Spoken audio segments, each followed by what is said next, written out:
Appreciate it. Phyllis Schlafly, David Keene, George Will, good friends. Thank you for the enormous privilege of this podium. Even a casual observer of American public life knows how many great ideas have been born here, how many important debates joined here, how many giants of our democracy appeared on this platform. When David broached the invitation, my first reaction was one I often have. Who canceled?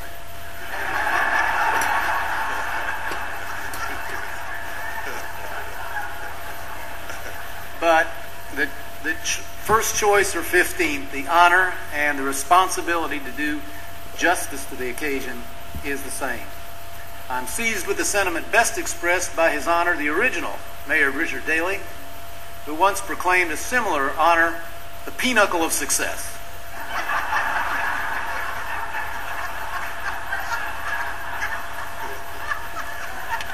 We are all grateful to our co-sponsors, the Reagan Foundation and the Reagan Ranch. How fitting that we convene under their auspices as we close this first week of the centennial. Stuart, I'm so sorry to have missed the opening of the centennial. What an inspired choice, the Beach Boys. But a natural one. After all, it's the Beach Boys centennial, too.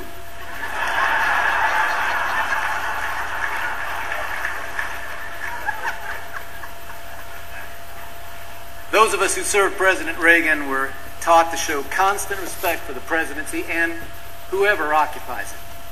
But among us alums, the term the president tends to connote just one of those 44 men, that great man with whom God blessed America 100 years ago this week. God bless his memory.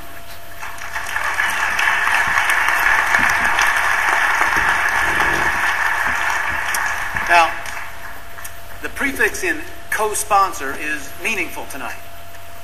It is no state secret that the two foundations have not always been cooperative or collaborative or collegial.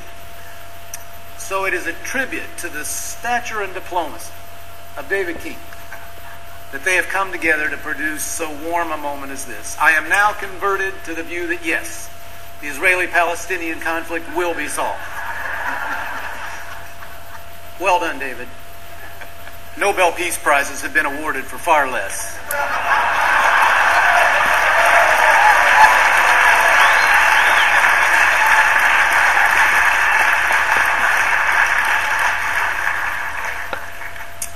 I bring greetings from a place called Indiana.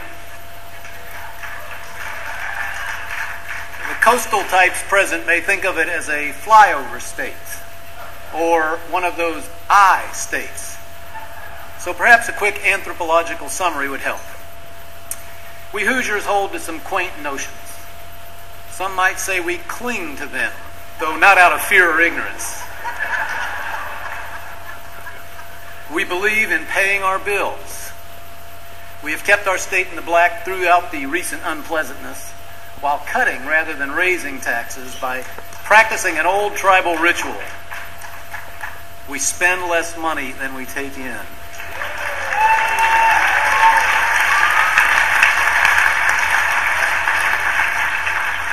We believe it wrong ever to take a dollar from a free citizen without a very necessary public purpose, because each such taking diminishes the freedom to spend that dollar as its owner would prefer. When we do find it necessary, we feel a profound duty to use that dollar as carefully and effectively as possible, else we should never have taken it at all. Before our General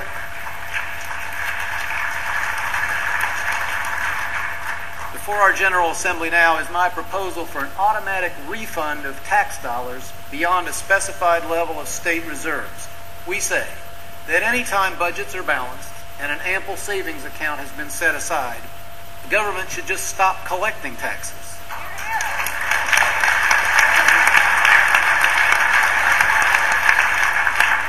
Better to leave that money in the pockets of those who earned it than to let it burn a hole, as it always does, in the pockets of government.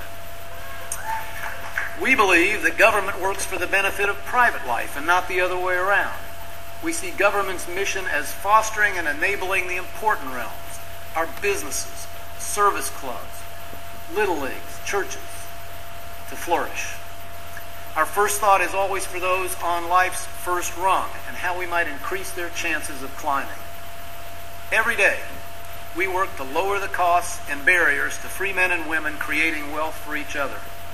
We build roads and bridges and new sources of homegrown energy at record rates in order to have the strongest possible backbone to which people of enterprise can attach their investments and build their dreams.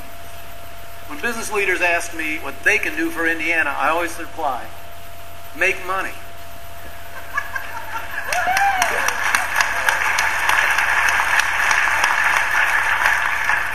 Go make money. That's the first act of corporate citizenship. If you do that, you'll have to hire somebody else, and you'll have enough profit to help one of those nonprofits we're proud of. We place our trust in average people. We are confident in their ability to decide wisely for themselves on the important matters of their lives. So when we cut property taxes to the lowest level in America, we left flexibility for localities to raise them, but only by securing the permission of their taxpayers, voting in referendum. We designed both our state employee health plans and the one we created for low-income Hoosiers as health savings accounts. And now in the tens of thousands, these citizens are proving they are fully capable of making smart, consumerist choices about their own health care.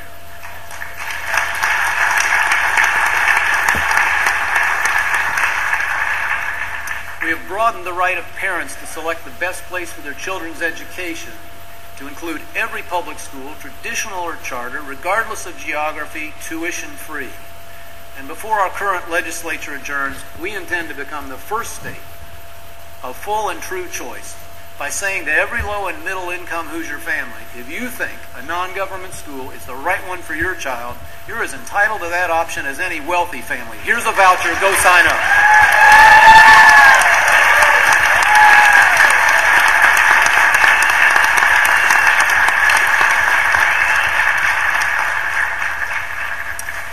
Lastly, we believe in government that is limited but active. Within that narrow sphere of legitimate collective action, we choose to be the initiators of new ideas, or as we have labeled ourselves, the party of purpose. In President Reagan's phrase, we are the change. On election nights, we remind each other that victory is not a vindication, it's an instruction. It is not an endorsement, but an assignment. The national elections of 2010 carried an instruction. In our nation, in our time, the Friends of Freedom have an assignment. As great as those of the 1860s, the 1940s, or the long twilight of the Cold War. As in those days, the American project is menaced by a survival-level threat. We face an enemy lethal to liberty and even more implacable than those America has defeated before. We cannot deter it. There is no countervailing danger we can pose. We cannot negotiate with it any more than with an iceberg or a great white. I refer, of course, to the debt our nation has amassed for itself over decades of indulgence. It is the new red menace, this time consisting of ink. We can debate its origins endlessly and search for villains on ideological grounds, but the reality is pure arithmetic. No enterprise, small or large, public or private, can remain self-governing, let alone successful, so deeply in hock to others as we are about to be. Need I illustrate? Surely the consequences to prosperity, world influence, and personal freedom are as clear to this audience as to anyone could appear before. Do I exaggerate? I'd love to be shown that I do. Any who think so, please see me in the hallway afterward and bring your third grade math book. If a foreign power advanced an army to the border of our land, everyone in this room would drop everything and look for a way to help. We would set aside all other agendas and disputes as secondary and go to the ramparts until the threat was repelled. That is what those of us here and every possible ally we can persuade to join us are now called to do. It is our generational assignment. It is the mission of our era. Forgive the pun when I call it our raison d'etre.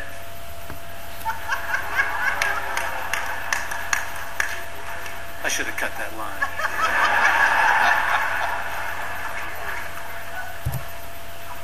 Every conflict has its draft dodgers.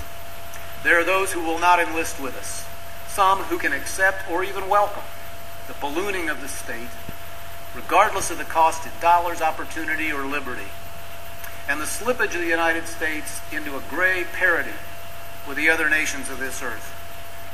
Some who sincerely believe that history has devised a leftward ratchet, moving in fits and starts, but always in the direction of a more powerful state. The people who coined the smug and infuriating term, have you heard it? The Reagan interruption. The task of such people is now a simple one. They need only play good defense. The federal spending commitments now in place will bring about the Leviathan state they have always sought. The health care travesty now on the books will engulf private markets and produce a single-payer system or its equivalent, and it won't take long to happen. Our fiscal ruin and resulting loss of world leadership will, in their eyes, be not a tragic event, but a desirable one, delivering the multilateral world of which they've dreamed so long. Fortunately, these folks remain few. They are vastly outnumbered by Americans who sense the presence of the enemy, but are awaiting the call for volunteers and a credible battle plan for saving our republic. That call must come from this room and rooms like it. But we too are relatively few in number in a nation of 300 million. If freedom's best friends cannot unify around a realistic, actionable program of fundamental change, one that attracts and persuades a broad majority of our fellow citizens, big change will not come. Or rather, big change will come, but of the kind that the skeptics of all centuries have predicted, for those naive societies who believed that government of and by the people could long endure. We know what the basic elements must be. An affectionate thank you to the major social welfare programs of the last century, but their sunsetting when those currently or soon to be enrolled have passed off the scene. The creation of new Social Security and Medicare compacts with the young people who will pay for their elders and who deserve to have a backstop available to them in their own retirements. These programs should reserve their funds for those most in need of them. They should be updated to catch up to Americans' increasing longevity and good health. They should protect benefits against inflation, but not overprotect them. Medicare 2.0 should restore to the next generation the dignity of making their own decisions by delivering its dollars directly to the individual based on financial and medical need, and trusting and empowering citizens to choose their own insurance and inevitably pay for more of their routine care like the discerning, autonomous customers we know them to be. Our morbidly obese federal government needs not just behavior modification, but bariatric surgery.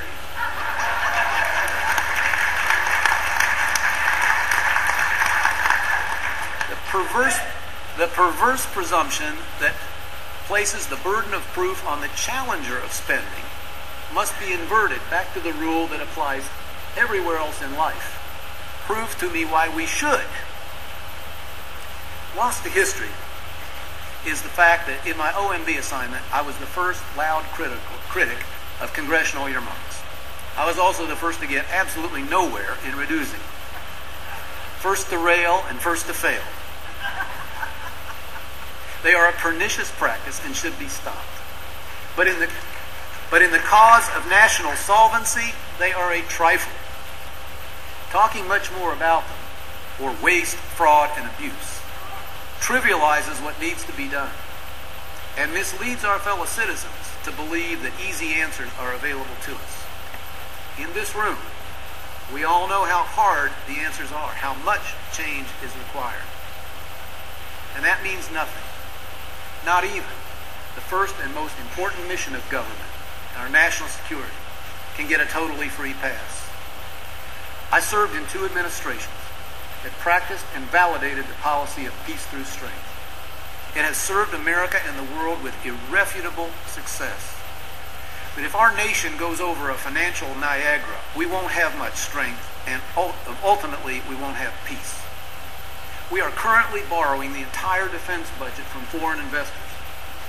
Within a few years, we will be spending more on interest payments than on national security. That is not, as our military friends say, a robust strategy. I personally favor, pardon me, George, restoring impoundment power to the presidency, at least on an emergency basis. Having had this authority the last 6 years, and used it, shall we say, with vigor, I can testify to its effectiveness and to this finding. You'd be amazed how much government you'll never miss.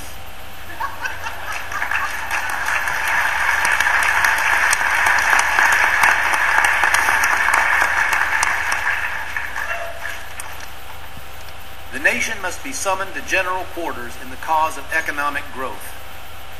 Friends of freedom always favor a growing economy as the wellspring of individual opportunity and a bulwark against a domineering state. But here, doctrinal debates are unnecessary. Again, the arithmetic tells it all. We don't have a prayer of defeating the red threat of our generation without a long boom of almost unprecedented duration.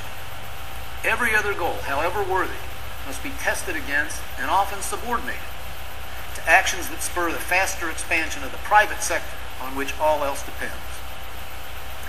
A friend of mine attended a recent meeting of the NBA leadership, at which a small market owner, whom I won't name but will mention is also a member of the U.S. Senate, made an impassioned plea for more sharing of revenue by the more successful teams. At a coffee break, Mr. Prokhorov, the new Russian owner of the New Jersey Nets, murmured to my friend, "We tried that, you know."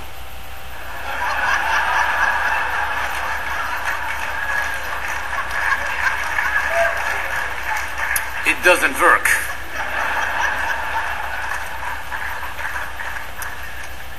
Americans have seen these last 2 years what doesn't work.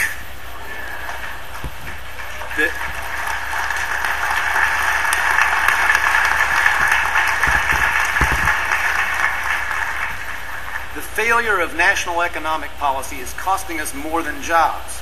It has begun to weaken that uniquely American spirit of risk-taking, large ambition, and optimism about the future. We must rally them now to bold departures that rebuild our national morale as well as our national prosperity. Here, too, the room abounds with experts and good ideas, and the nation will need every one. So just to name 3. It's time we had, in Bill Simon's words, a tax system that looks like someone designed it on purpose. And the purpose should be private growth. So lower and flatter and completely flat is best.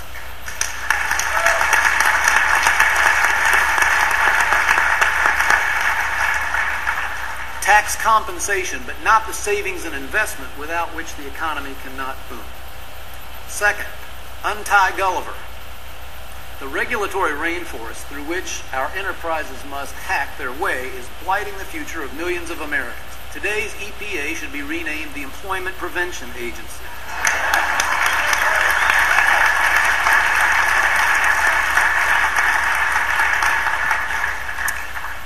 After a 2-year orgy of new regulation, President Obama's recent executive order was a wonderment, as though the #1 producer of rap music had suddenly expressed alarm about profanity.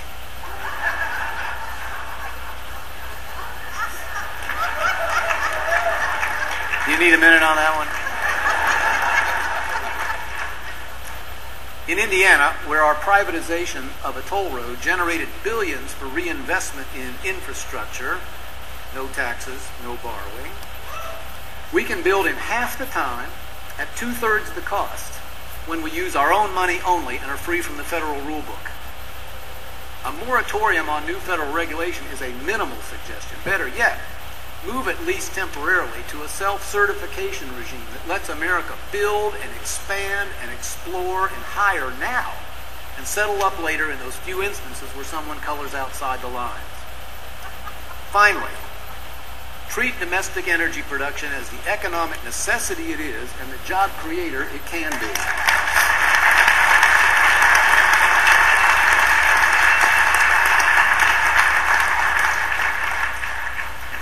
and frack and lease and license, unleash in every way the jobs potential and the enormous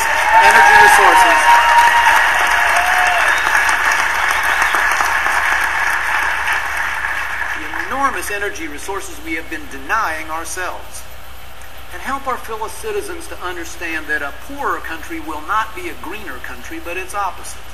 It is freedom and its fruits that enable the steady progress we have made in preserving and protecting God's kingdom.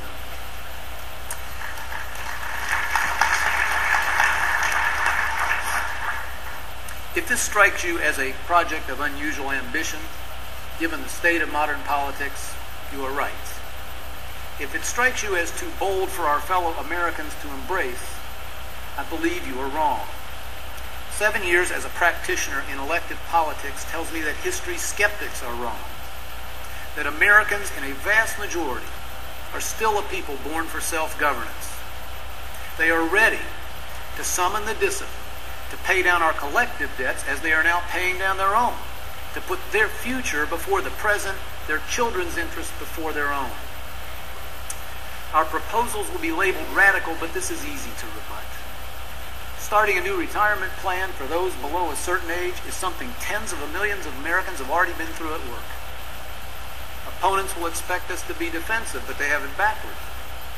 When they call the slightest spending reductions painful, we will say, if government spending prevents pain, why are we suffering so much of it? And if you want to experience real pain, just stay on the track we're on. When they attack us for our social welfare reforms, we will say the true enemies of Social Security and Medicare are those who defend an imploding status quo, and the arithmetic backs us up. They will attack our program as the way of despair, but we will say no. America's way forward is brilliant with hope, as soon as we have dealt decisively with the manageable problems before us. 2010 showed that the spirit of liberty and independence is stirring anew, that a growing number of Americans still hear Lincoln's mystic chords of memory. But their number will have to grow, and do so swiftly. Change of the dimension we need requires a coalition of a dimension no one has recently assembled. And unless you disbelieve what the arithmetic of disaster is telling us, time is very short. Here I wish to be very plain spoken. It is up to us to show specifically the best way back to greatness and to argue for it with all the passion of our patriotism. But should the best way be blocked while the enemy draws nearer, then someone will need to find the second best way, or the third, because the nation's survival requires it. Purity and martyrdom is for suicide bombers.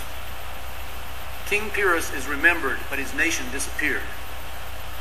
Winston Churchill set aside his lifetime loathing of communism in order to fight World War II. Challenged as a hypocrite, he said that when the safety of Britain was at stake, his conscience became a good girl. We are at such a moment. I, for one, have no interest in standing in the wreckage of our republic saying, I told you so, or you should have done it my way. We must be the vanguard of recovery, but we cannot do it alone. We have learned in Indiana, big change requires big majorities.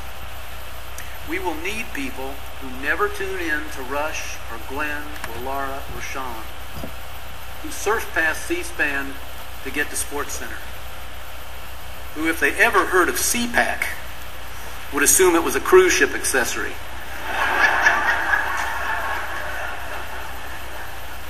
The second worst outcome I can imagine for next year would be to lose to the current president and subject the nation to what might be a fatal last dose of statism.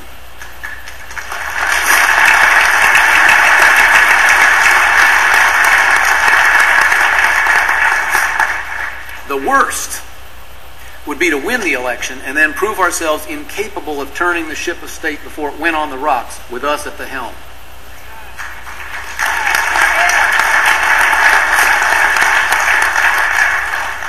So we must unify America, or enough of it, to demand and sustain the big change we propose. Here are a few suggestions. We must display a heart for every American and a special passion for those still on that first rung of life's ladder. Upward mobility from the bottom is the crux of the American promise. And the stagnation of the middle class is, in fact, becoming a problem on any fair reading of the facts. Our main task is not to see that people of great wealth add to it, but that those without much money have a greater chance to earn some.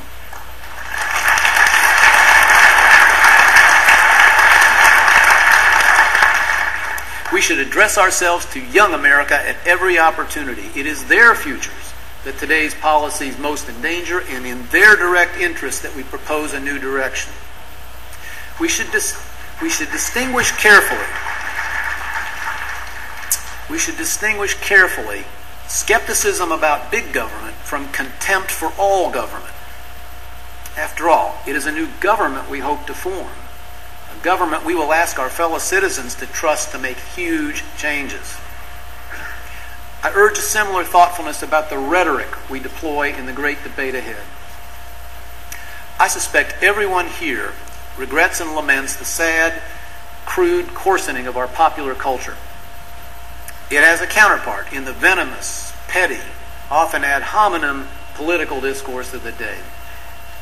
When one of us, I confess sometimes it was yours truly, got a little hot-headed, President Reagan would admonish us, remember, we have no enemies, only opponents. Good advice, then and now. Besides,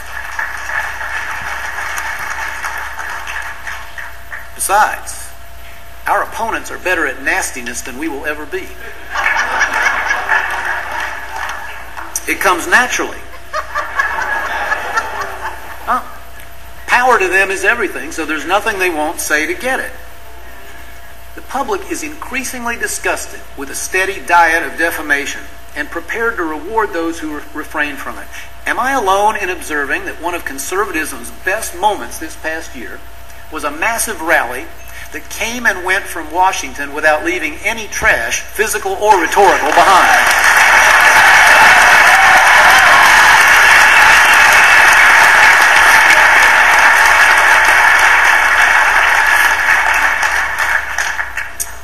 A more affirmative, better angels approach to voters is really less an aesthetic than a practical one.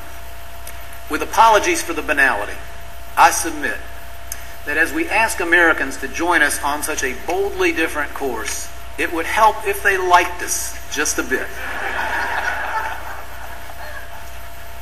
Lastly, critically, I urge great care not to drift into a loss of faith in the American people. In speech after speech, article after article, we remind each other how many are dependent on government, or how few pay taxes, or how much essential virtues like family formation or civic education have withered. All true, all worrisome. But we must never yield to the self-fulfilling despair that these problems are immutable or insurmountable. All great enterprises have a pearl of faith at their core, and this must be ours. That Americans are still a people born to liberty, that they retain the capacity for self-government, that addressed as freeborn, autonomous men and women of God-given dignity, they will rise yet again to drive back a mortal enemy. History's assignment to this generation of freedom fighters is in one way even more profound than the tests of our proud past. We are tasked to rebuild not just a damaged economy and a debt-ridden balance sheet, but to do so by drawing forth the best that is in our fellow citizens. If we would summon the best from Americans, we must assume the best about them. If we don't believe in Americans, who will? I do believe. I've seen it in the people of our very typical corner of the nation. I've seen it in the 100 Indiana homes in which I have stayed overnight. I've seen it in Hoosiers' resolute support of limited government, their willingness, even insistence, that government keep within the boundaries our constitutional surveyors mapped out for it. I've always loved John Adams' diary entry, written en route to Philadelphia. there to put his life, liberty, and sacred honor all at risk. He wrote, "It was all well worth it because," he said, "great things are wanted to be done." When he and his colleagues arrived, and over the years ahead, they practiced the art of the possible. They made compacts and concessions and, yes, compromises.